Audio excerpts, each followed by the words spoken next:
Hello दोस्तों, welcome back. दोस्तों इस वीडियो के अंदर हम लोग बिजनेस स्टैट्स को कवर करने जा रहे हैं एमबीए फर्स्ट सेमेस्टर और ये KMBN 104। सो यहाँ पर देखो यूनिट फर्स्ट के अंदर हम लोग दोस्तों इसका जो भी इंट्रोडक्शन है, जो आपके पूरा जो भी सिलेबस के अंदर जो भी मेजर ऑफ सेंटर टेंडेंसी हो गया, मेजर ऑफ डिस्पर्जन हो गया, कर्टोसिस, स्क्विवनेस, सारी चीज़ों को दोस्तों इसी वीडियो के अंदर हम लोग कवर करेंगे जितनी जल्दी से जल्दी हो सकेगा। ठीक है, क्योंकि कल सबका एग्जाम है और बहुत सारे लोगों को दिक्कत है इसमें। ठीक है, तो मैं समझता हूँ। ठीक है, तो उसके हिसाब से हम लोगों को क्या करना है कि एक एक चीज़ों को वन बाय वन देखना है और जितना सिंपल वे में हो सकेगा उतनी सिंपल तरीके से मैं आप लोगों को बताऊंगा। और अगर अभी तक आपने कुछ भी नहीं पढ़ा है तो आप एक बार ऐसा विश्वास मानो कि यहाँ पर से आप जो भी चीज़ें मैं आपको बता रहा हूँ, अगर इतना भी चीज़ें आप सुन करके चले गए और थोड़ा सा भी मेहनत कर लिया तो आपके अच्छे मार्क्स आ जाएंगे। ठीक है, तो यूनिट फर्स्ट देखिए अलग अलग तरीके से मैं उसमें भी आपको हर वीडियो को जैसे मैंने प्रोवाइड किया, यूनिट फर्स्ट से लेकर के यूनिट फिफ्थ तक की एक वीडियो सिंगल सा प्रोवाइड करना, हर एक के लिए अलग वो बात होती है। बट यहाँ पर स्टैट्स जो होता है वो थोड़ा सा लेंथी चैप्टर है और मतलब लेंथी सब्जेक्ट है और उसके लिए पॉसिबल नहीं होता है। ठीक है, तो यहाँ पर यूनिट फर्स्ट के अंदर ही यूनिट फर्स्ट ही आपका बहुत ज़्यादा बड़ा है, क्योंकि उसके अंदर ही आपका measure of centre tendency, measure of dispersion, kurtosis हो गया, आपका स्क्विवनेस हो गया, ये सारी चीज़ें इसी के अंदर कर होती है। ठीक है, तो अभी ज़्यादा बातों को नहीं करते हैं, अभी जल्दी से जल्दी इसको हम लोग कर करते हैं। यहाँ पर देखो इंट्रोडक्शन विथ न्यूमेरिकल। तो देखो यहाँ पर बिजनेस स्टैट्स सबसे पहले देख लो कि यहाँ पर जो बिजनेस स्टैट्स होता है उसका मतलब उसका मतलब क्या होता है। तो बिजनेस स्टैट्स क्या होता है दोस्तों, क्वेश्चन कई बार आता है और कुछ भी तरीके से घुमा करके कैसे भी पूछा ही जा सकता है। तो बिजनेस स्टैट्स क्या होता है, इसके लिए आप प्रिपेयर हो कि जो स्टैट्स होता है वो किसकी ब्रांच होती है, मैथमेटिक्स की ब्रांच होती है और किसको कॉन्सर्न करती है। इसमें हम लोग क्या करते हैं, इसमें हम डेटा को कलेक्ट करते हैं। डेटा को क्या करना, कलेक्ट करना, उसके बाद में उस डेटा को ऑर्गेनाइज करना, उसके बाद में समराइज करके लोगों के सामने जो भी अपने बॉस हैं, अपने मैनेजर्स होते हैं, सीनियर्स होते हैं, उनको उनके सामने प्रेजेंट करना और देन वो लोग क्या करेंगे, उसको एनालाइज करेंगे। ठीक है, तो यहाँ पर 5 स्टेजेस हैं, collecting, organising, summarising, presenting and analysing. ठीक है, तो यहाँ पर आपके 5 चीज़ें हैं जो कि आपके अंदर आती है और फाइनली क्या होता है, उस जो भी आपका डेटा होता है उससे आप क्या करते हो, डिसीजन मेकिंग करते हो। जो भी आपके मैनेजर्स होते हैं वो उस डेटा से क्या करते हैं, डिसीजन मेकिंग करते हैं। तो ये चीज़ आपको सारी चीज़ें ध्यान रखनी है। उसके बाद देखो स्टैटिक्स जो होती है वो हमारी हेल्प करती है कि to these a reasonable and appropriate decision, है ना, कि मतलब जो हमारी स्टैटिस्टिक्स होती है वो हमारे लिए किस में मदद करती है, हमारी डिसीजन मेकिंग में हेल्प करती है। That's it. इतना आपको ध्यान रखना है कि जो स्टैट्स होती है वो ब्रांच किसकी है, मैथमेटिक्स की है और इसके अंदर हम लोग 5 फंक्शंस का यूज करते हैं, collecting, organising, summarising, presenting, analysing. और इतना सब कुछ करने के बाद में हम लोग एक वैलिड कंक्लूजन पे पहुंचते हैं और वैलिड कंक्लूजन में पहुंचने के बाद में हम लोग क्या करते हैं, जो भी हमारा मैनेजर होता है वो क्या करता है, उससे डिसीजन मेकिंग करता है। ठीक है, तो डिसीजन मेकिंग के लिए हमारी स्टैट्स यूज करी जाती है। अब देखो इसका नेचर क्या है।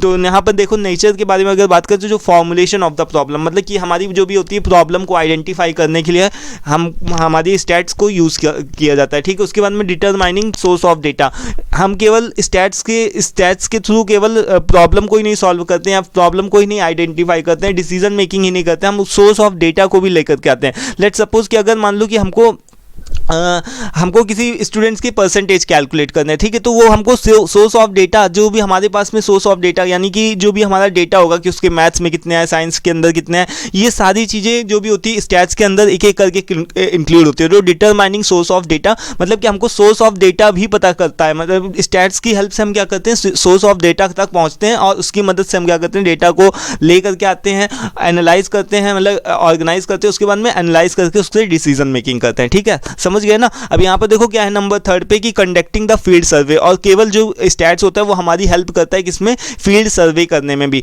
तो फील्ड सर्वे करने का कोई अकेला मतलब नहीं है। अगर मान लो कि जैसे कि आपके भी जो मिनी प्रोजेक्ट वगैरह भी हुए होंगे तो उसमें आपने देखा होगा कि जो भी सर्वे करते हो आप लोग, सर्वे करने का कोई मतलब नहीं होता कि आप लेकर के आए, डेटा को कलेक्ट कर लिया। ठीक है, जब तक आप उसको ऑर्गेनाइज नहीं करोगे, जब तक आप उसको एनालाइज नहीं करके डिसीजन नहीं निकालोगे कि आपको करना क्या एक्चुअल में। ठीक है, तो फील्ड सर्वे का जो भी होता है तब तक स्टैट्स का कोई भी मतलब नहीं बनता है। तो फील्ड सर्वे मतलब जो स्टैट्स होता है उससे हम क्या कर सकते हैं कि कंडक्टिंग द फील्ड सर्वे को जो हम करते हैं उसको सक्सेसफुल बनाने के लिए स्टैट्स हमारा मददगार होता है। ठीक है, तो यहाँ पर इस तरीके से आप मान सकते हो कि the nature of the statistic study यानी कि स्टैटिकल स्टडी के कुछ यही एक नेचर्स होते हैं। ठीक है, अभी बात करें तो यहाँ पर इंपॉर्टेंस क्या है, बिजनेस स्टैट्स की इंपॉर्टेंस क्या है। तो इंपॉर्टेंस बहुत कुछ है। ठीक है, इसके अलग अलग फंक्शन है कि प्लानिंग के लिए हम लोग प्लानिंग ऑफ द ऑपरेशंस की हमको लाइक कि हमको कितना प्रोडक्शन करना है, प्रोडक्शन की फोरकास्टिंग करने में और भी बहुत सारी चीज़ों की फोरकास्टिंग करने में हम लोग क्या करते हैं, स्टैट्स का यूज़ करते हैं। Then setting up the standards की हमको किस हिसाब से कितना स्टैंडर्ड लेना है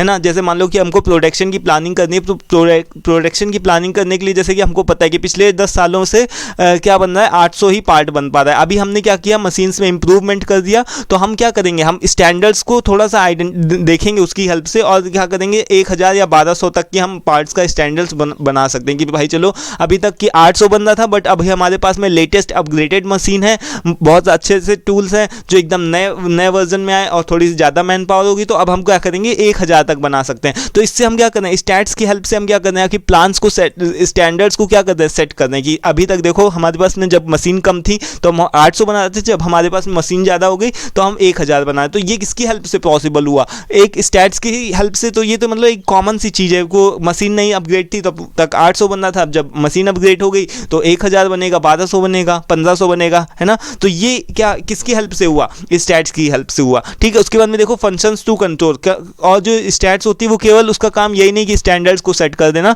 स्टैट्स का ये भी काम होता है कि कंट्रोलिंग में हेल्प करना। लाइक वेरिएशन आ रहा है, जैसे कि मान लो कि 800 पार्ट बनना है, ठीक है, कि अगर आपका मैनेजर ने बोला कि 1000 पार्ट को बनाना है सादा दिन में, किसी के भी मैनेजर ने बोला, आप मान लो एक मैनेजर हो और आपने अपने एम्प्लॉयज़ से बोला कि 1000 पार्ट बनाने हैं, और एम्प्लॉयज़ ने क्या किया 800 पार्ट ही तैयार करे सादा दिन के अंदर, ठीक है। तो अभी देखो 200 का गैप आया, तो 200 का गैप क्यों आया, इस वेरिएशन को चेक करने के लिए ये हमारी स्टैट्स भी हेल्प करती है, ठीक है। तो 200 का गैप आया, तो उस 200 के गैप को कंट्रोल करने के लिए भी हमारी स्टैट्स हमारी हेल्प करती है, ठीक है। तो इसका इंपॉर्टेंस होगा, ध्यान कर लेना अच्छे तरीके से और लिख देना जाकर। अभी देखो यहाँ पर क्या है, स्टैटिकल क्वालिटी कंट्रोल, इसको SQC के नाम से भी जानते हैं, SQC स्टैटिकल क्वालिटी और कंट्रोल, ठीक है। तो यहाँ पर क्या है कि डिफिशिएंसी ऑफ प्रोडक्शन, अब जैसे मैंने बताया ना कि 200 पार्ट का गैप आया था, कि हम जो मैनेजर, ऐसा मैनेजर हमने क्या अपने एम्प्लॉय से बोला था कि 1000 पार्ट तक एक शिफ्ट के अंदर 1000 पार्ट बनेंगे, बट हमारे एम्प्लॉयज़ ने क्या किया था 800 पार्ट ही बनाया था। तो 800 पार्ट बनाया था, तो 200 का गैप क्यों आया था इस चीज़ को, तो ये जो है डिफिशियंसी ऑफ प्रोडक्शन है, मतलब कि डिफिशियंसी ऑफ प्रोडक्शन, यानी कि वेरिएशन आया आपके प्रोडक्शन में, क्या आया वेरिएशन आया कि 200 का पार्ट क्यों लॉस हुआ, है ना।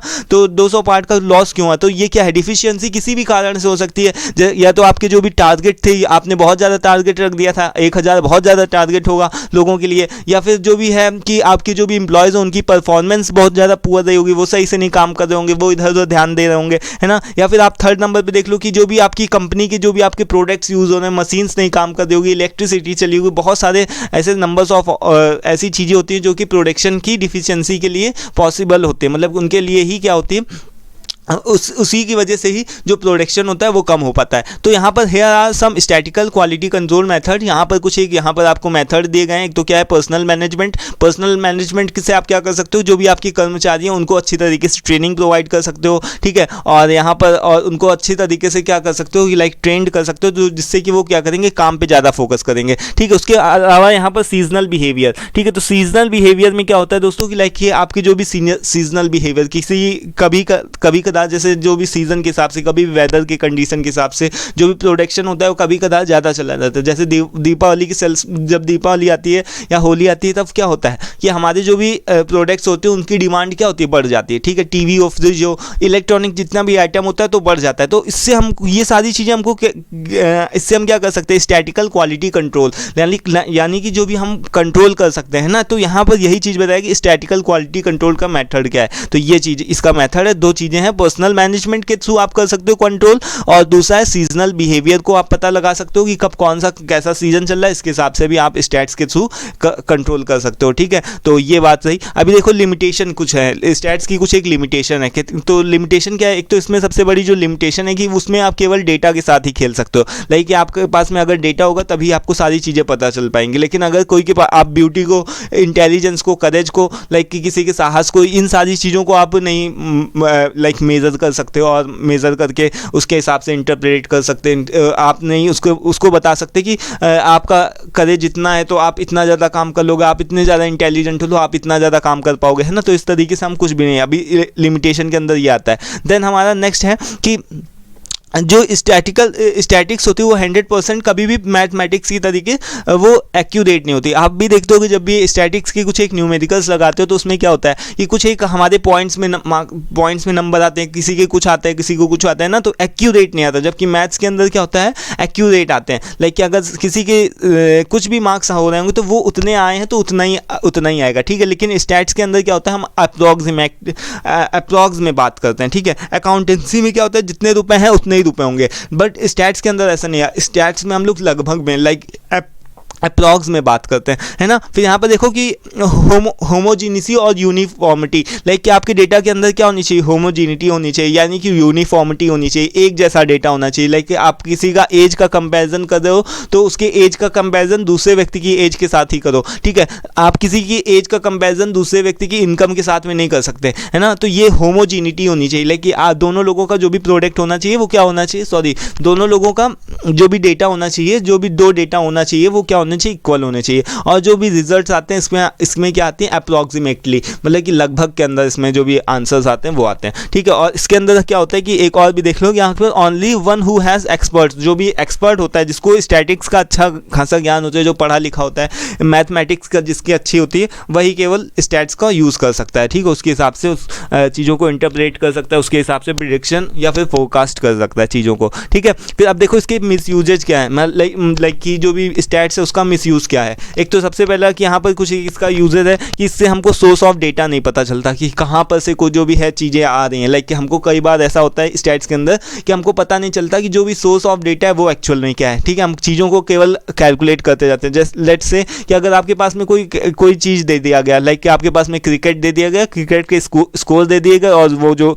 खेलने वाले जो भी उसके वो हैं, ठीक है। तो इस तरीके से मान लो आपके पास में कोई भी एक डेटा है, ठीक है, तो आपके पास में वो डेटा है, आप उसी के अकॉर्डिंग क्या करोगे, आंसर निकाल दोगे। बट आपको सोर्स ऑफ डेटा नहीं पता चलेगा एक्चुअल में ऐसा हुआ था कि नहीं हुआ था। तो ये चीज़ आपको स्टैट्स के थ्रू नहीं पता चल सकती, केवल आपके पास में डेटा होता है, उस डेटा को थ्रू ही आपको आंसर निकालना होता है या फिर इंटरप्रेट करना होता है। फिर डिफेक्टिव डेटा, कई बार ऐसा भी होता है कि आपके जो भी एम्प्लॉयज़ होते हैं वो आपको डिफेक्टिव डेटा प्रोवाइड कर देते हैं कि लाइक कि सर ऐसा हुआ था। लाइक कि अगर मान लो कोई प्रोडक्शन केवल 800 ही हुआ था तो आपके जो भी एम्प्लॉयज़ हैं, वर्कर्स हैं, वो आपको गलत भी सूचना दे सकते हैं कि सर ऐसा नहीं है, ऐसा ही हुआ था कि लाइक क्या 800 नहीं पार्ट बने हो कि 850 बने हैं, ठीक है। तो इतना कौन ध्यान देगा कि चलो ठीक है 50 का ऊपर नीचे चलता है। तो आपकी जो भी एम्प्लॉयज़ हैं या सबऑर्डिनेट्स हैं वो कई बार आपको कोई गलत डेटा भी प्रोवाइड कर सकते हैं, ठीक है, ताकि उनकी पोजीशन बनी रहे। और अनफेयर कंपैरिजन, और इससे हम क्या कर सकते हैं, अनफेयर कंपैरिजन भी कर सकते हैं। कई बार डेटा के साथ में हमको क्या करना पड़ता है, लाइक अनफेयर कंपैरिजन होता है। जैसे कि मान लो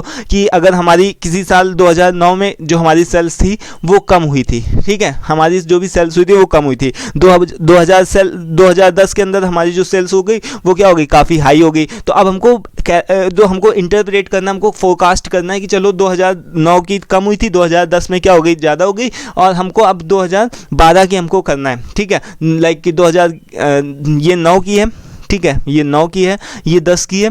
अब हमको किसकी निकालने की, स्टैट्स के थ्रू हमको केवल ये फोरकास्ट करना है कि हमको 11 में कितनी सेल्स होनी चाहिए, ठीक है। तो अगर हम 10 के हिसाब से करेंगे तो हमारी जो भी हमारा जो टारगेट रहेगा वो तो ज़्यादा ही रहेगा। बट हम किसके साथ में कंपेयर करेंगे, यहाँ पर 9 के साथ में कंपेयर करेंगे कि हम इस वजह से कंपेयर करेंगे ताकि हमारा जो भी टारगेट हो वो ज़्यादा ना हो पाए। तो हम 10 के साथ नहीं कंपेयर करेंगे किसके साथ में, 9 के साथ में। तो इसके हिसाब से हम 9 के हिसाब से यहाँ तक की केवल जाएंगे, ठीक है। तो इतना हम टारगेट रखेंगे, 10 के आगे इतना नहीं बढ़ेंगे, ठीक है। तो यहाँ पर आप देखो कि अनफेयर कंपैरिजन उस वाले ईयर के साथ हम कर सकते हैं कंपैरिजन, जिसमें क्या होगा, टारगेट्स जो भी होंगे वो बहुत ही कम होंगे, ठीक है। और जिसमें टारगेट्स बहुत ज़्यादा होंगे तो उस वाले ईयर के साथ हम कंपैरिजन नहीं करते। नॉर्मली ऐसा ही होता है इंडस्ट्री वगैरह में, जब भी आप कंपनी में काम करोगे जाके तो ऐसा ही होगा, ठीक है। तो ये एक मिसयूजेस है स्टैटिक्स के जो कि आपको कई बार देखने को मिलते हैं, ठीक है। अब देखो सब डिविजन्स स्टैट्स के अंदर एक बहुत ही मतलब इंपॉर्टेंट, मान लो कि स्टैट्स के अंदर 2 चीज़ें होती हैं। इसके टाइप्स मान लो कि जो भी स्टैट्स होता है उसके 2 चीज़ें होती है, एक होता है डिस्क्रिप्टिव स्टैटिस्टिक्स और दूसरा होता है इन्फ्रेंशियल स्टैटिस्टिक्स, ठीक है।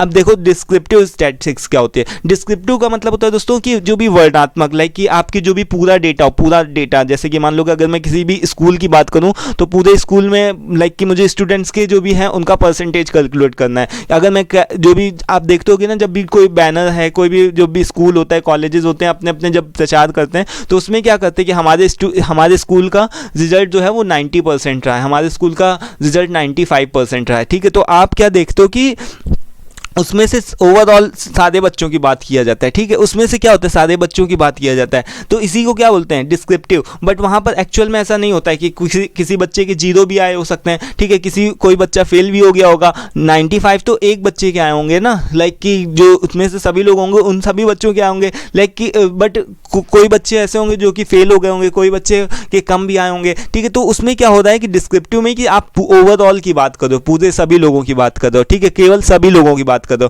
अब देखो इन्फ्रेंशियल क्या होता है, दूसरा हमारा आता है इन्फ्रेंशियल। तो इस इन्फ्रेंशियल में क्या होता है, जैसे कि हमारे पास में जब बहुत ज़्यादा डेटा होता है, लाइक कि अगर हमको जैसे कोविड की वैक्सीन लगानी है, तो अब हम सैंपल हमको किसी सैंपल के थ्रू, लाइक हम जैसे कि अब हमको कोविड की वैक्सीन लगानी है, तो हम क्या करेंगे, थोड़े से लोगों को लेंगे। हमारे लाइक देश में 1 करोड़ लोग हैं, तो हम क्या करेंगे, केवल 50 से 60, जैसे 1 करोड़ लोग हैं तो हम क्या करेंगे, 40-50 हज़ार लोगों को सैंपल ले लेंगे और उन्हीं सैंपल के थ्रू क्या करेंगे, उनके ऊपर लगा करके देखेंगे उनके ऊपर पॉजिटिव इंपैक्ट पड़ रहा है फिर नेगेटिव इंपैक्ट पड़ रहा है। 1 करोड़ पूरे लोगों के ऊपर हम नहीं बात करेंगे, सभी लोगों के ऊपर लगा करके देख रहे हैं। तो हमने इसमें क्या किया, छोटा सा एक सैंपल निकाल लिया। बट यहाँ पर क्या है कि पूरा हमारा जो भी होता है वो पूरा कर होता है। ठीक है, पूरा एरिया कर होता है। जैसे कि हमारे अगर बात किया जाए तो जैसे हमको अपने भी जो भी ब्लड में कोई भी चीज़ नापनी होती है कि हमारा बीपी बढ़ा है क्या है, अपना ब्लड टेस्ट करवाना होता है, तो हम यहाँ पर क्या करते हैं, इन्फ्रेंशियल स्टैटिस्टिक्स का यूज़ करते हैं। छोटा सा मतलब कि हमारा सैंपल केवल आता है उस केस में।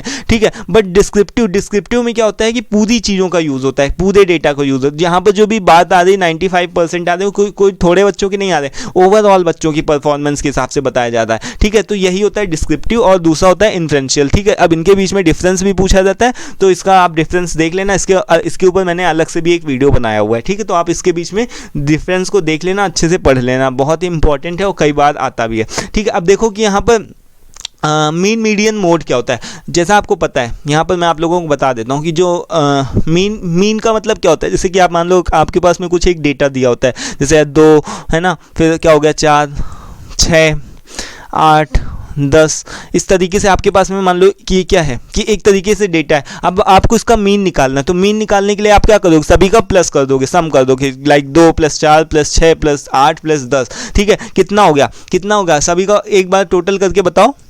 30 आ गया ना, 30 आया हमारे पास में, इन सभी का सम करोगे 30 आएगा। अब हमारे पास में यहाँ पर नंबर्स कितने, यानी कि कितने नंबर्स हैं, 1 2 3 4 5 है। ठीक है, तो हमने 5 से इसको क्या कर दिया, डिवाइड कर दिया, तो 5 6 जा कितना हो गया 30। तो हमारे पास में यहाँ पर मीन कितना है, मीन हमारे पास में कितना आ गया, 6 आ गया। ठीक है, तो ये हमारा क्या हो गया, मीन हो गया। ठीक है, ये हमारा क्या हो गया, मीन हो गया। हमने इस तरीके से हमको क्या निकाला, हमने मीन निकाल लिया। और मीडियन निकालने का क्या होता है दोस्तों, मीडियन का हम क्या करते हैं, 2 इधर से छोड़ देते हैं, 2 इधर से छोड़ देते हैं, जो हमारा बीच में बचता है वो क्या हो जाता है, हमारा मीडियन बच जाता है। ठीक है, ये तो हमारे ऑड नंबर की बात हो गई। बट वहीं पर अगर सपोज कि अगर इवन नंबर होता है, जैसे कि 2 4 6 8 10, यहाँ पर मान लो 12 भी होता। ठीक है, तो अब तब उस केस में हमारा मीडियन क्या होता, तब उस केस में हम लोग 6 और 8 दोनों को ही लेते, 6 और 8 दोनों को लेते, दोनों को हम क्या करते हैं, प्लस करते, और दोनों को प्लस करने के बाद में 2 से डिवाइड कर देते, तब हमारा क्या आ जाता, 6 + 8 कितना हो गया, हमारे पास में 14 हो गया। 7 में यहाँ पर तब हमारा क्या आ जाता, 7 हमारा क्या आ जाता है, यहाँ पर मीडियन आ जाता। ठीक है, उस केस में जब इवन नंबर होता, और जब ऑड नंबर होता है तो फिर हम केवल क्या करते हैं, 2 इधर से काटते हैं, 2 उधर से काटते हैं, और बीच का जो नंबर बचता है वही हमारा मीडियन हो जाता है। और मॉड क्या होता है, जैसे कि कोई भी आपके पास में नंबर्स लिखे हैं, जैसे 2 4 6 8 10 12, इसमें 2 4 नंबर और जोड़ देते हैं, जैसे कि 2 भी जोड़ दिया, 3 भी जोड़ दिया, है ना, फिर 2 जोड़ दिया। तो यहाँ पर देखो सबसे ज़्यादा बार कौन सा नंबर रिपीट हो रहा, 2 2 2 2, इधर मतलब कि 2 जो है बार बार रिपीट होता है, तो वहाँ पर क्या होगा, मोड का जो आंसर आपका आएगा वो क्या होगा, 2 आएगा। ठीक है, तो ये सभी आपको बहुत ही बेसिक चीज़ें, सारी चीज़ें आपको पता होनी चाहिए। आपका अगर एग्जाम है तो सारी चीज़ें तो आपको पता ही होनी चाहिए। ठीक है, तो मीन क्या होता है, जो ये मीन जो भी होता है वो उसको आप निकालते हो। ठीक है, उसके बाद मीडियन क्या होता है, जो बीच का होता है, और जो मोड होता है जो बार बार नंबर आ रहा होता है उसको आप क्या करते हो, मोड को, जो भी बार बार नंबर आया होता है कैलकुलेट उसी को देखते हो, और वही जो नंबर होता है वही आपका क्या होता है, मोड होता है। ठीक है, तो मीन मीडियन मोड ये तीनों एवरेजेस के अंदर आते हैं। इसी को हम लोग क्या बोलते हैं दोस्तों, मेजर ऑफ सेंटर टेंडेंसी, ठीक है, मेजर ऑफ सेंटर टेंडेंसी के नाम से जानते हैं, ठीक है। तो अभी देखो इसके कुछ एक मेरिट्स होते हैं, डीमेरिट्स होते हैं, ये भी क्वेश्चन कई बार आता है कि मेजर ऑफ सेंटर टेंडेंसी किसको बोलते हैं,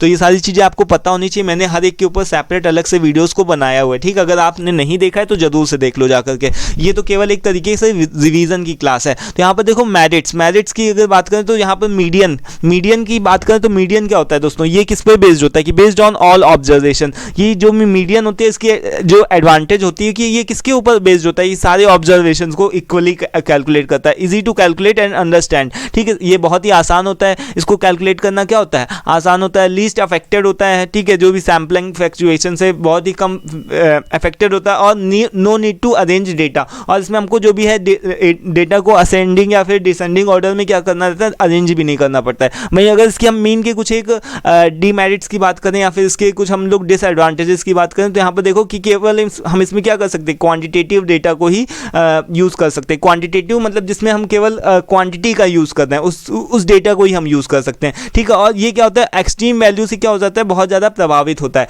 लाइक एक्सट्रीम वैल्यू का बात करें, जैसे कि मान लो कि सपोज कि कोई भी बच्चा है, ठीक है, कोई भी बच्चा है, उसके 100 मान लो कि 90% मार्क्स आए, कितने भी परसेंट मार्क्स आ रहे हैं, अच्छे खासे मार्क्स आ रहे हैं, ठीक है। अब मान लो कि उसके आए हिंदी में आ गए मान लो 20, ठीक है, उसके बाद में उसके आगे इंग्लिश के अंदर आ गए मान लो 60 मार्क्स आ गए, ठीक है, और फिर आ गए मैथ्स में मान लो आ गए 90 मार्क्स, ठीक है। तो अब अगर आप इसके परसेंटेज निकालोगे तो कितना हो जाएगा, निकाल करके बताओ।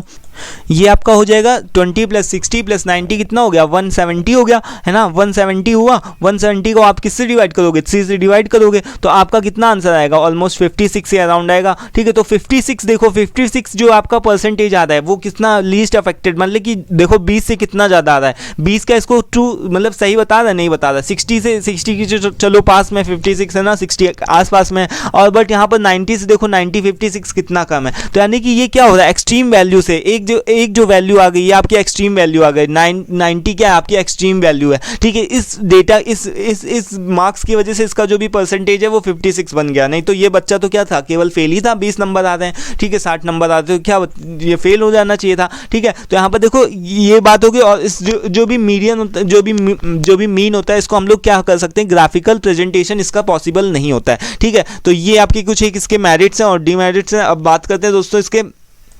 मीडियन के मेरिट्स और डीमेरिट्स के बारे में। तो यहाँ पर देखो इसका जो भी इसके बारे में यहाँ पर देखो, not affected by the extreme observation. जैसे इसमें क्या होता है, एक्सट्रीम ऑब्जर्वेशन से ये अफेक्ट होता था, इसमें ऐसा कुछ भी नहीं होता है, ठीक है। और इसमें हम क्या कर सकते हैं, इसमें हम लोग क्वांटिटेटिव और क्वालिटेटिव दोनों ही डेटा को यूज़ कर सकते हैं। इसमें देखो केवल हम लोग क्वांटिटेटिव डेटा को यूज़ कर सकते थे, और इसकी एडवांटेज क्या है, इसमें हम लोग ग्राफिकल प्रेजेंटेशन को भी पॉसिबल होती, जबकि इसके अंदर क्या थी, ग्राफिकल प्रेजेंटेशन पॉसिबल नहीं थी, ठीक है। अभी देखो मीडियन के अंदर क्या है दोस्तों, इसके अंदर क्या है कि हम लोग सैम्पलिंग फ्लक्चुएशन को ले सकते हैं। जैसे लाइक इसके जो डीमेरिट्स हैं उसमें क्या है कि sampling fluctuation affected more on sampling fluctuation. Like कि अगर हमने कोई सैंपल लिया तो वो सैंपल का जरूरी नहीं कि उतना सैंपल, जो भी सैंपल के अकॉर्डिंग जो भी परसेंटेज आता है वो रियल परसेंटेज ही हो। लाइक कि अगर आप सैंपल के हिसाब से अगर आप छोटी चीज़ों में का कोई सैंपल निकाल रहे हो, जैसे मान लो आपने ब्लड टेस्ट करवाया तो आपका मान लो कोई भी बीमारी है वो आपकी नहीं आई, ठीक है, लेकिन आपने जब अपना पूरा जब बॉडी का टेस्ट करवाया तो उसमें क्या हुआ कि आपकी वो बीमारी पता चल रही है,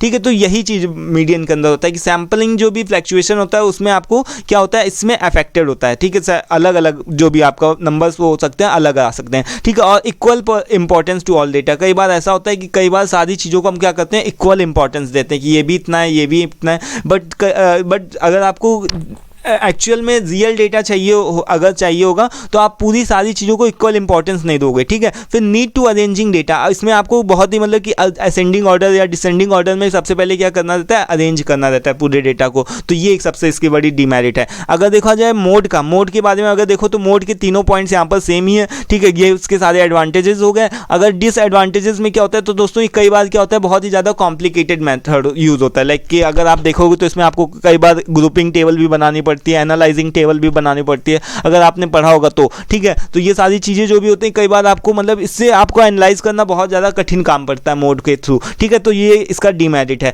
ठीक है। तो हमने यहाँ पर क्या पढ़ा, इसके मीन, मीडियन और मोड तीनों ही के हमने मेरिट और डीमेरिट्स को पढ़ लिए आसानी से, और अगर इसका क्वेश्चन आता है आपको करके आना है, ठीक है। तो अभी बात करते हैं हम लोग दोस्तों measure of dispersion. Measure of dispersion अभी तक देखो मेजर ऑफ सेंटर टेंडेंसी चल रहा था। Measure of mean, median, mode का मतलब क्या होता है दोस्तों, मेजर ऑफ सेंटर टेंडेंसी। इसके अंदर आपके और भी चीज़ें आती है, अभी हम लोग डिस्कस करेंगे जब हम लोग न्यूमेरिकल्स को डिस्कस करेंगे तब। अभी देखो जो मेजर ऑफ डिस्पर्जन है, मेजर ऑफ डिस्पर्जन का यूज़ क्या करते हैं हम लोग, देखो मेजर ऑफ सेंटर टेंडेंसी में क्या होता है कि हम केवल चीज़ों को क्या कर सकते हैं कि एनालाइज कर सकते हैं।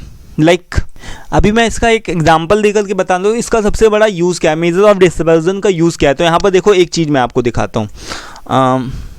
यहाँ पर हमारे पास में दो डेटा है, ठीक है। दो डेटा के अंदर आप देखो कि यहाँ पर मिस्टर ए है और मिस्टर बी है। इन दोनों के क्या होते हैं दोस्तों, दोनों के मार्क्स यहाँ पर देखो एवरेज इनका निकाला जाएगा, तो परसेंटेज इसके भी 50 आए, इसके भी 50 आए, ठीक है। तो हमको इससे क्या होता है दोस्तों, पता चल जाता है कि ठीक है दोनों बच्चे क्या एवरेज हैं पढ़ने में। बट यहाँ पर देखो इसके जो भी कई बार कोई भी जो भी है सब्जेक्ट में 0 भी मार्क्स आए, इसके इसमें भी 0 आए, इसमें भी 0 आए, और कई में देखो 90 भी मार्क्स आ गए, ठीक है। और दूसरे में क्या होगा 0 भी आ गए मार्क्स, ठीक है। तब जाकर के उसके 50% बने, ठीक है। आप सारी चीज़ों को कैलकुलेट करो, 60 + 80 + 0 + 90 + 70 + 0, उसके बाद में डिवाइड कर दो, 1 2 3 4 6 से आप डिवाइड कर दो, तब आपका यहाँ पर कितना परसेंटेज बनेगा, 50 बनेगा। और वहीं पर जो मिस्टर बी है उसके देखो सारे भले ही कम मार्क्स आए, किसी में उसके 90 नहीं आए, लेकिन वो सारे उसके एवरेज मार्क्स आए, 40-50 के बीच में ही आए, ठीक है। 40 से लेकर के 60 के बीच में ही सारे उसके मार्क्स आए, ठीक है। तब जाकर के उसके 50% बन रहा है, ठीक है। तो यहाँ पर देखो आपके जो भी है ये जो डेटा है वो मेजर ऑफ सेंटर टेंडेंसी से आप केवल इसकी सेंटर टेंडेंसी निकाल सकते हो,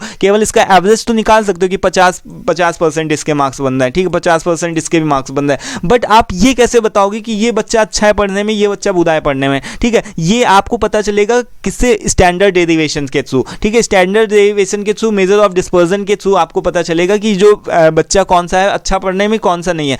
कैसे पता चलेगा, अब देखो इसमें मैं एक बात बताता हूँ, जैसे कि अगर मैं इसमें एक चीज़ बताऊँ कि अगर जो सबसे बड़ी इसमें जो भी वैल्यू है 90 की वैल्यू है, अगर मैं 90 को क्या करूँ 0 के साथ में माइनस कर दूं, जो सबसे बड़ी वैल्यू सबसे छोटी वैल्यू से मैं क्या कर दूं, इसको माइनस कर दूं, ठीक है। 90 को 0 से माइनस करो तो मेरे पास में क्या आ रहा है 90 आ रहा है, ठीक है। 90 को 0 से माइनस करोगे 90 आएगा। अब देखो यहाँ पर सबसे बड़ी वैल्यू क्या है 60 है, और सबसे छोटी वैल्यू कितनी है, सबसे छोटी हमारी वैल्यू कितनी होगी, हमारे पास में सबसे छोटी यहाँ पर 40 है, ठीक है। तो हम 60 में से अगर 40 को माइनस करेंगे तो कितना आएगा 20। तो हमारा वेरिएशन किस में ज़्यादा आ रहा है, हमारा वेरिएशन इसमें ज़्यादा आ रहा है 90, यानी कि इसके साथ में गड़बड़ है, ये आदमी जो है वो सही नहीं काम कर रहा है, ये आदमी गलत तरीके से काम कर रहा है, क्योंकि इसके डेटा में क्या आ रहा है बहुत ज़्यादा वेरिएशन आ रहा है। और वहीं पर अगर इसके डेटा में क्या है कि 20 इसका वेरिएशन आ रहा है, ठीक है। तो 20 तो चलो चलता है, अगर किसी के मार्क्स जो भी हैं 20 आगे पीछे हैं तो उतना वेरिएशन चलता है। बट इतना 90 का वेरिएशन है, यानी कि जो भी इतना ज़्यादा वेरिएशन थोड़ी नहीं चलेगा ना। तो ये आदमी क्या है सही नहीं है, और ये आदमी क्या है ठीक है, यानी कि इसके जो भी 50% के जो मार्क्स आए हैं वो सही तरीके से आए हैं, ठीक है। और इसके जो 50% मार्क्स है वो एवरेज इसका निकला तो है, बट वो उसके लिए सही नहीं है, रिलायबल नहीं है, ठीक है। हम ये इस तरीके से इसको बोल सकते हैं, ठीक है। तो मेजर ऑफ डिस्पर्जन हमारी क्या हेल्प करता है, हमको यही चीज़ बताता है कि जो इसके जो वेरिएशन आया है कि लाइक कि 50% इसके लिए रिलायबल है कि नहीं है, ठीक है। ये चीज़ हमको मेजर ऑफ डिस्पर्जन बताता है। तो यहाँ पर से देख लो आप कि जो मेजर ऑफ डिस्पर्जन है वो हमारा किस तरीके से हेल्प करता है। इसको हम लोग इस यहाँ पर फ्लैक्चुएशन के नाम से, स्प्रेड के नाम से या फिर वेरिएशन के नाम से भी जानते हैं। ये हमारी हेल्प किस तरीके से करता है, ये हमारी हेल्प करता है कि हमको ये बता देता है कि सेंटर टेंडेंसी जो भी होती है वो हमको क्या प्रोवाइड करती है कि ऑब्जर्वेशन, केवल उसका हमको एवरेज प्रोवाइड करती है। बट जो मेजर ऑफ डिस्पर्जन होता है वो हमारी हमको क्या प्रोवाइड करता है कि जो भी वेरिएशन है between the mean and actual value, कि जो भी आपका जो वेरिएशन आ रहा है वो कितना आ रहा है, ठीक है। तो उससे हमको पता चलता है डेटा की रिलायबिलिटी कितनी है, ठीक है। तो आई होप कि ये भी क्लियर हो गया मेजर ऑफ डिस्पर्जन क्यों यूज़ करते हैं। अब इसके अलग अलग मेथड्स हैं, देखो यहाँ पर रेंज दिया हुआ है, ठीक है। क्वार्टाइल डेरिवेशन होता है, मीन डेरिवेशन होता है और स्टैंडर्ड डेरिवेशन होता है। अलग अलग इसके मेथड्स हैं, ठीक है। हम लोग वन बाय वन सारी चीज़ों को अभी डिस्कस करेंगे। इसके यहीं पर कुछ एक कोफिशिएंट भी निकालने के मेथड्स हैं, ठीक है। तो अभी हम लोग सारी चीज़ों को डिस्कस करेंगे, परेशान एकदम नहीं होना है, केवल अभी थ्योरी पर थोड़ा सा ध्यान दे लो। तो यहाँ पर देखो, अब देखो कि व्हाट पर्पस, इसके पर्पस क्या है, मेजर ऑफ वेरिएशन के पर्पस क्या है, इससे हम क्या कर सकते हैं। देखो एक तो सबसे पहली बात यहाँ पर देखो, test the reliability of an average, यानी कि जो भी हमारे पास में जो भी एवरेज है उसकी हम रिलायबिलिटी को चेक कर सकते हैं। हमने देखा था ना कि 50-50 दोनों के एवरेज आ रहे थे, पर एक की कितने ज़्यादा वेरिएशन आ रहा था, 90 आ रहा था, और दूसरा का वेरिएशन कितना आ रहा था, यहाँ पर दूसरा का वेरिएशन कितना आ रहा था, तो केवल 20 आ रहा था। तो इससे हम डेटा की रिलायबिलिटी को चेक कर सकते हैं। इसकी रिलायबिलिटी क्या है डेटा की, बिल्कुल नहीं है, बहुत ज़्यादा, मतलब कि बिल्कुल ही रिलायबल नहीं डेटा है। बट ये जो डेटा है वो थोड़ा सा रिलायबल है क्योंकि इसके कम वेरिएशन आ रहा है, ठीक है। तो यही चीज़ है, और इससे हम क्या कर सकते हैं, चीज़ों को कंट्रोल भी कर सकते हैं। अब जब हमको पता चल गई कि हमको कौन से हमको पता चल गई कि हम ये डेटा रिलायबल है कि नहीं है, तो हम उसमें क्या कर सकते हैं, चीज़ों को कंट्रोल भी कर सकते हैं। और इससे हम क्या कर सकते हैं, दो या दो से ज़्यादा जो भी डेटा होता है उसको हम उसकी जो भी वेरिएबिलिटी होती है उसके हिसाब से हम क्या कर सकते हैं, उसको कंपेयर भी कर सकते हैं, ठीक है। और हम लोग क्या कर सकते हैं, इसके कुछ एक टेक्निक्स का यूज़ कर सकते हो। तो ये इसका क्या है, मेजर, आप बोल सकते हो कि इसका पर्पस क्या है, कि मेजर ऑफ डिस्पर्जन का, मेजर ऑफ वेरिएशन का पर्पस क्या होता है, ठीक है। अभी यहाँ पर ये सारी चीज़ें होगी। अब देखो आता है बात यहाँ पर कर्टोसिस और स्केवनेस की। स्केवनेस क्या होता है और कर्टोसिस क्या होती है। देखो स्केवनेस जो होती है, स्केवनेस यहाँ पर से मैं आप लोगों को थोड़ा सा दिखा देता हूँ कि जो भी मेजर ऑफ शेप्स के अंदर आते हैं, जो भी हमारा मेजर ऑफ शेप होता है वो हमारा क्या रिप्रेजेंट करता है, स्केवनेस को भी रिप्रेजेंट करता है और कर्टोसिस को भी रिप्रेजेंट करता है। इसको थोड़ा सा मैं यहाँ पर से मैं इसको स्पॉटलाइट लेता हूँ। हाँ, यहाँ पर से देखो, तो ये सही नहीं आ रहा।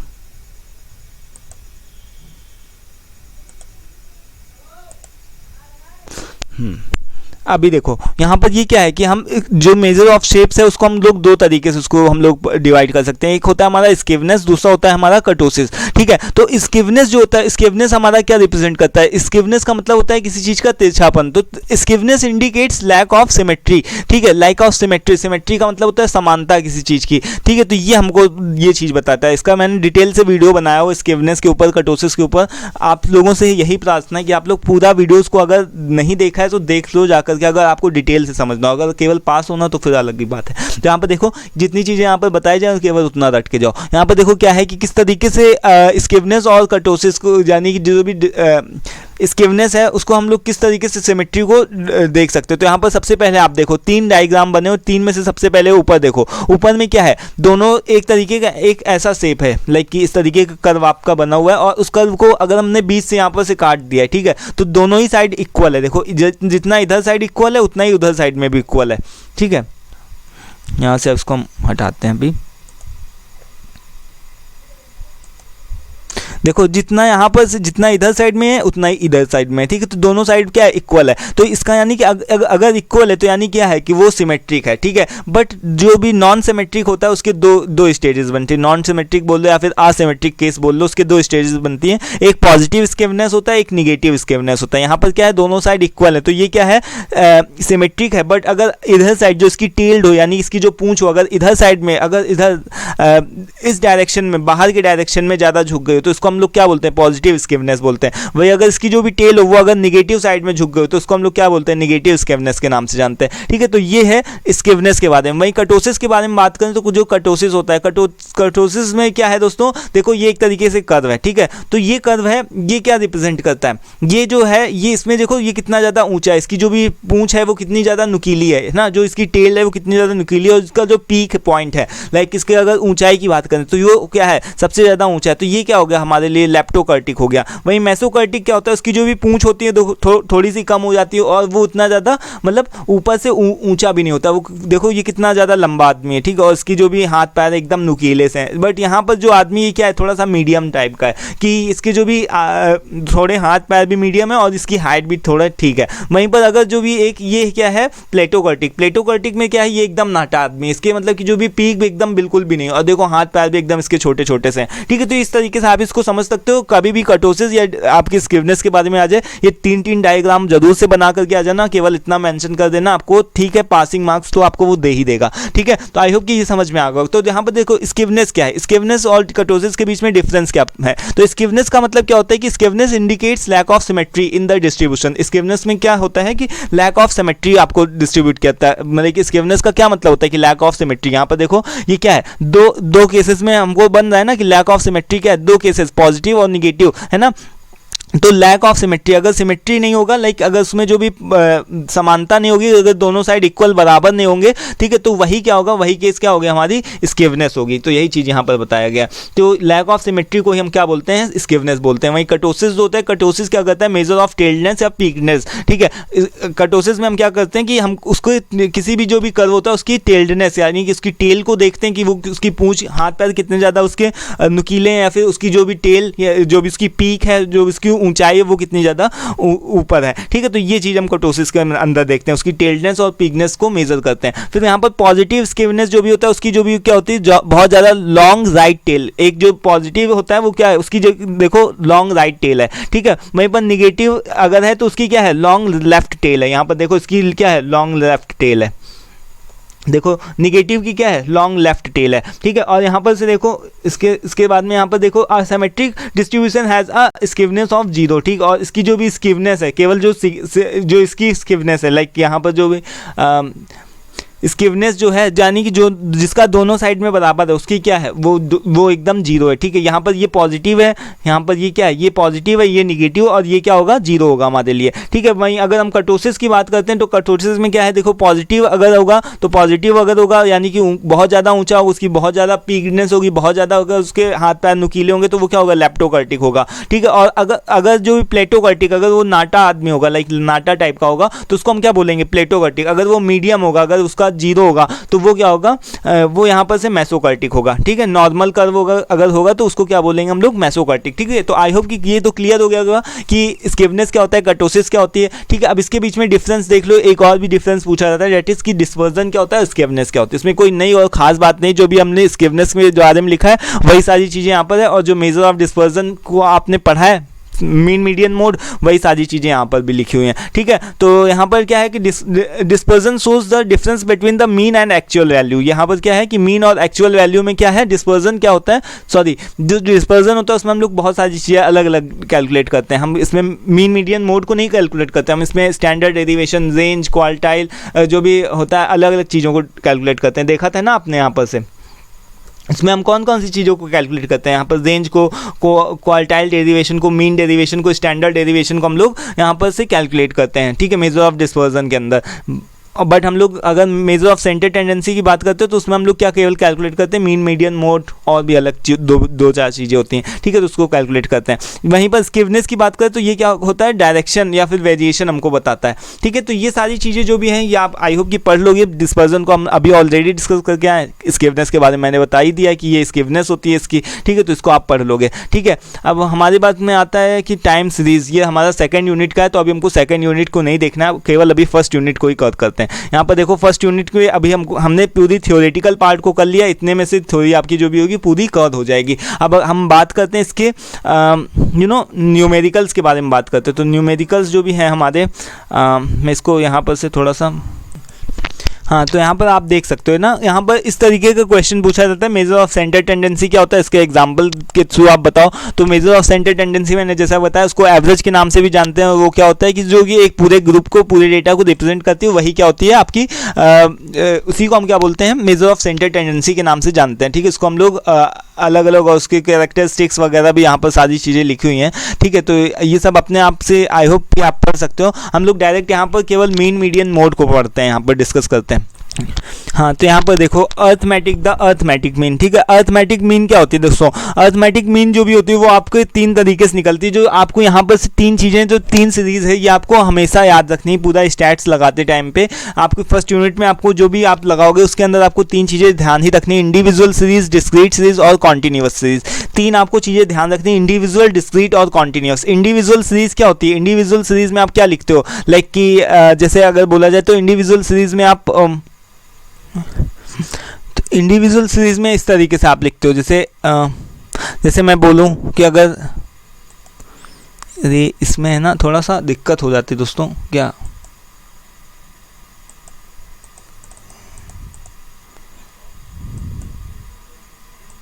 ये हो क्यों नहीं रहा। हाँ, तो यहाँ पर देखो जो इंडिविजुअल सीरीज होती है वो आपकी किस तरीके से होती है। आपकी इंडिविजुअल सीरीज जो होती है वो ऐसे होती है, जैसे 2 हो गया, 4 हो गया, 6 हो गया, 8 हो गया, 10 हो गया, ये आपकी क्या हो गई इंडिविजुअल सीरीज। ठीक है, वहीं पर अगर डिस्क्रीट सीरीज होती है तो डिस्क्रीट सीरीज में क्या होती है, आपकी फ्रीक्वेंसीज भी गिवन होती है। जैसे कि आपके पास में ये भी डेटा गिवन है और इसके साथ में आपकी फ्रीक्वेंसी भी गिवन है। ठीक है, तो ये आपका क्या हो गया, ये आपका हो गया दोस्तों डिस्क्रीट सीरीज हो गया। वहीं अगर कॉन्टिन्यूअस सीरीज की बात किया जाए तो कॉन्टिन्यूअस सीरीज में क्या होता है, आपके पास में जो कि आपके पास में डबल डेटा, जैसे आपके पास में कोई भी जो भी होता है वो आप इस तरीके से दिया, जैसे कि 10 से 20, 20 से 30, इस तरीके से आपको देखने को मिलता है। 10 से 20 हो गया, 20 से 30 हो गया, इस तरीके का डेटा आपको देखने को मिलता है। तो ये आपका होता है आपकी इंडिविजुअल, डिस्क्रीट और कॉन्टिन्यूअस सीरीज। ठीक है, तो ये आपकी 3 चीजें होती हैं, इसको आप ध्यान रखिएगा। और इसके बाद में फिर आगे देखो यहाँ पर क्या लिखा हुआ है कि सबसे पहला एग्जांपल यही है कि जैसे अभी हम लोग पहले कल करके आए थे कि यहाँ पर देखो कुछ आपके पास में नंबर्स दे दिए गए हैं। आपसे 2 नंबर में इस तरीके से पूछ सकता है कि दो आपके पास में कुछ एक नंबर्स दिए गए हैं और इसमें आपको क्या करना है, सिग्मा एक्स बाई एन, यानी कि सभी को टोटल करके उसके जो भी नंबर्स हैं 1 2 3 4 7 तक की गए तो 7 से उसको क्या कर देना, डिवाइड कर देना। जैसे यही आपका क्या है, सिंपल सा अर्थमेटिक मीन। ठीक है, तो इससे आपकी बहुत ही सिंपल तरीके से निकाल सकते हो। अब बात आती है देखो दोस्तों यहाँ पर से अगर आपकी बात आती है कि डिस्क्रीट सीरीज की। ठीक है, तो डिस्क्रीट सीरीज किस तरीके से आप निकालोगे। आज थोड़ा सा टेक्निकल इशू इस वजह से आ रहा है दोस्तों, ये फ़ोन से सही से पढ़ाते बनते हैं, कॉपी वाले जो भी फ़ोटो खींचे हुए हैं। ठीक है, अब इसको मेरे पास में कोई वो तो है नहीं अभी वाइट बोर्ड वगैरह, तो उसमें से सही से बता देता। तो अभी इसको भी क्या है दोस्तों, एडजस्ट करना ही पड़ेगा थोड़ा। जब आपका यहाँ पर से जो शॉर्टकट मेथड होता है, जो इसमें क्या होता है दोस्तों, आपके दो मेथड्स होते हैं। एक होता है आपका जब भी आप अरिथमेटिक मीन निकालते हो तो उसमें आपके 2 मेथड्स लगते हैं। एक होता है आपका एक आपका होता है जो भी मेथड होता है वो आपका होता है डायरेक्ट मेथड, और दूसरा क्या होता है आपका शॉर्टकट मेथड। तो शॉर्टकट मेथड में आपका थोड़ा सा एक आपको काम बढ़ जाता है। शॉर्टकट मेथड जो होता है वो केवल नाम सुनने में है, बट वो एक्चुअल में थोड़ा सा काम और ज़्यादा बढ़ा देते हैं, क्योंकि आप इसमें क्या करते हो, ए को भी निकालते हो। ए क्या होता है दोस्तों, एज्यूम्ड मीन होता है। ए क्या होता है, एज्यूम्ड मीन। जैसे कि मान लो आपके पास में इधर से एक डेटा दे करके रखा हुआ है, तो और अब आपके पास में ये एक डेटा दे करके रखा हुआ है। अभी इसमें आपको क्या करना है, और इसमें आपको क्या दे दिया गया कि 40 को क्या लेना है, एक तरीके से एज्यूम्ड मीन लेना है। ठीक है, तो यहाँ पर जो भी आपने डेटा दे रखा हुआ है तो डेटा में आपसे क्या बोल दिया कि इसमें आपको क्या लेना है, 40 को निकालना है। ठीक है, तो अभी आपके पास में अगर आप डायरेक्ट मेथड से करते सब कुछ सम कर देते और जितने नंबर्स थे उससे आप क्या करते उसको जस्ट डिवाइड कर देते 10 नंबर्स थे। ठीक है, बट अभी यहाँ पर एज्यूम्ड मीन में क्या करना है कि यहाँ पर देखो 40 है तो इसमें आपको क्या लेना है कि इसको एज्यूम्ड मीन ए मानना है। ठीक है, तो अब x माइनस ए करोगे, यानी कि 15 माइनस 40 करोगे तो माइनस 25 आएगा, फिर 20 माइनस 40 करोगे तो फिर माइनस का 20 आएगा। इस तरीके से आपने इसकी पूरी सीरीज बना दी और इसका क्या करना है, सिग्मा जो भी आपने यहाँ पर से है सभी लोगों का क्या करना है, इसको हम लोग डी बोलते हैं। ठीक है, एक्स माइनस ए को हम लोग डी से डिनोट करते हैं और यहाँ पर से आपको प्लस कर देना, प्लस करके आपको क्या है जो भी मार्क्स आएगा यहाँ पर से आपको क्या करना है जो भी ए है। ठीक है, तो ए आपने कितना लिया था, 40 लिया था, सिग्मा डी अपॉन एन यानी कि माइनस 60 अपॉन 10 इस तरीके से आपने लिया, तो ये आपका क्या होगा, आपका x इस तरीके से निकल आया। ठीक है, तो आई होप दोस्तों क्लियर हो गया होगा कि ये किस तरीके से आप निकाल सकते हो, इसी तरीके से निकालोगे। ठीक है, अभी बात करो दोस्तों, तो यहाँ पर हमारे पास में दूसरा मेथड आता है, डेट इज कि find average wages of 10 workers, यानी कि यहाँ पर देखो इस तरीके से बोला गया कि इसका वेजेस निकालो। तो अब देखो आपने यहाँ पर क्या है कि एवरेज निकालना है, यहाँ पर देखो एवरेज निकालना है। अब यहाँ पर देखो आपके पास में फ्रीक्वेंसी भी गिवन है, लाइक यहाँ पर क्या है कि फ्रीक्वेंसी भी गिवन है, यहाँ पर एक्स भी गिवन है और एफ भी गिवन है। ठीक है, तो इस केस में आप क्या करोगे, जब एक्स भी हो और एफ भी हो तो आपको यहाँ पर से ये वाला फॉर्मूला लगाना है, sigma F X upon N, sigma F X upon N, ये वाला फॉर्मूला को लगाना है। सबसे पहले आपको क्या करना है, इधर से आपने जितना भी सारी चीज़ें हैं, इधर से जितनी भी सारी चीजें जो भी आपके पास में x है, जितना भी f है, ठीक है, अब आपको यहाँ पर से 1 2 3 4 5 इस तरीके से नहीं कैलकुलेट करना है, यहाँ पर जो भी नंबर ऑफ वर्कर्स हैं उन सभी को कैलकुलेट करना है, एक्चुअल में कैलकुलेट करना है। जैसे 2 1 4 2 1 इस तरीके से आपने सभी को कैलकुलेट किया, तब यहाँ पर कितना है 10 आया। ठीक है, और सिग्मा एफ एक्स यानी कि 4 से 2 का मल्टीप्लाई करवाओ 8 आया, 6 से 1 का मल्टीप्लाई करवाया, ठीक है। तो इस तरीके से आपने बहुत ही सिंपल वे में यहाँ पर से इसको आपको मेथड आता होगा, ये आपने कर लिया, ठीक है। तो इन दोनों मेथड्स को ध्यान रखना, मे बी आपके दो नंबर में आपसे ये क्वेश्चन दोनों इस तरीके का पूछा जा सकता है, ठीक है। 10 मार्क्स में तो नहीं पूछा जाएगा, बट हाँ 10-15 मार्क्स में तो नहीं पूछा जाएगा, बट हाँ 2-4 नंबर में आपसे पूछा जा सकता है। अभी देखो यहाँ पर 4 नंबर, यहाँ पर 4, इसमें क्या है कि आपका शॉर्टकट मेथड है, डिस्क्रीट सीरीज के लिए भी यहाँ पर क्या है शॉर्टकट मेथड है, इसमें आपको क्या निकालना है, एज्यूम्ड मीन निकालना है, ठीक है। तो अभी देखो जैसे हमने पिछली बार अभी एज्यूम्ड मीन को निकाला था, अभी यहाँ पर फिर से भी हम लोग क्या करेंगे, एज्यूम्ड मीन को निकालेंगे, कैलकुलेट करेंगे, ठीक है। तो यहाँ पर देखो क्या है कि दोस्तों मुझे लग रहा है यहाँ पर है ना कि थोड़ा सा टेक्निकल ये बार बार चीज़ों को घुमाने में प्रॉब्लम हो रहा है, तो मैं इसके लिए अभी दूसरा सा एक वीडियो बना देता हूँ, ठीक है। तो अभी की इस वीडियो में आपको क्या क्या रखना है, केवल थ्योरी को ध्यान रखना है कि केवल थोड़ा जो भी आपने थ्योरी पढ़ी है उसको देखो। मैं तब तक क्या करता हूँ, दूसरा वीडियो को बनाने का पोस्ट करता हूँ, ठीक है, उसको बना करके पोस्ट करने का कोशिश करता हूँ, ठीक है। तब तक आपको क्या करना है, इतना ही पढ़ना है, ठीक है। और इसके लिए मैं क्या करता हूँ, जो भी सेकेंड वीडियो है उसको मैं अपलोड करता हूँ, उसमें से मैं जितने भी न्यूमेरिकल्स हैं वो सारे न्यूमेरिकल्स को कवर कर देता हूँ, ठीक है। तो thanks for watching this video. Technical issue के लिए दोस्तों सॉरी, उसको मैं सही तरीके से मूव करके आपको सही से समझा नहीं पा रहा हूँ, ठीक है। और thank you for watching this.